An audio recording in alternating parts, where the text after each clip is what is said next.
Hi, my name is Stephen Hyman. Today we're going to talk about puppets. Let's get into that. But today we're mainly going to be talking about the puppet. The puppet, when you first put on a puppet, it is like a magical experience. The puppet magically comes alive and a character starts to come. You can either make the character, you can either set the character. First of all, you got to decide what you want. Do you want a person? Do you want a crazy monster? Do you want an animal? It is very important to decide what you want and what you want from this character. You can have a character that is very hyperactive, as I do. I have one, his name is Goob. I have another name is Frank. They're very hype. Goob has a very high pitch voice. He is very hyper. He is very active. He is always going. And you have Frank. He's a person, and he's like, "Hey, let's do this today, yay!" I mean, very muffetly, very a common puppet personality. But then you have the laid back voice. You have the what up. And again, it depends on what you want. If you want a monster character, you want, let's do this. I mean, what do you want out of this puppet? What do you want? You want to be energetic? Do you want them to be laid back? Do you want them to be curious? Oh, I wonder what this is going to do. Do you want them to be sad? I mean, what do you want from this character? Before I get ahead of myself, let's talk about the most important thing in puppetry. The mouth. The mouth is the most important thing because we want to make the illusion that this puppet is real.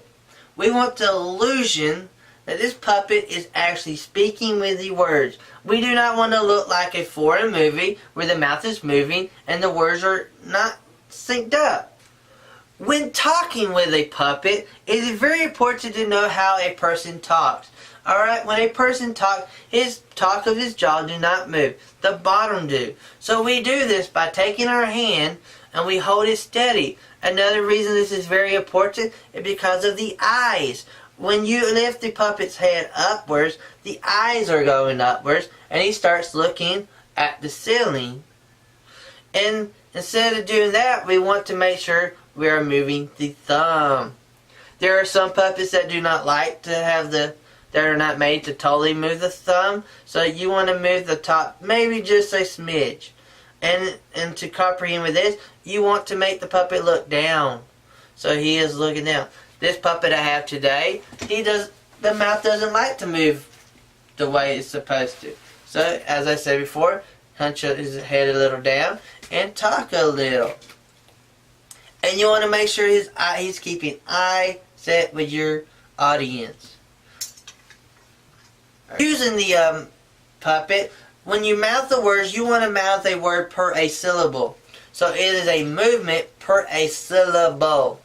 The best way to learn to do this is by taking a book when watching TV, put on your hand, and hold that book and mouth the words with the television. And it takes a lot of practice. It may hurt, it may be discomfort for a while, but the more you practice, the better it evolves. But with animals, on the other hand, they do not care how you move your hands because they have a snout.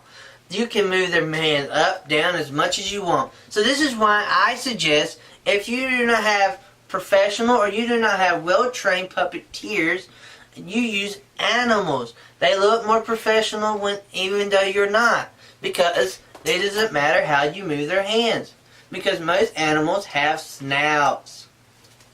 So if you have kids, they can do this number. It doesn't matter.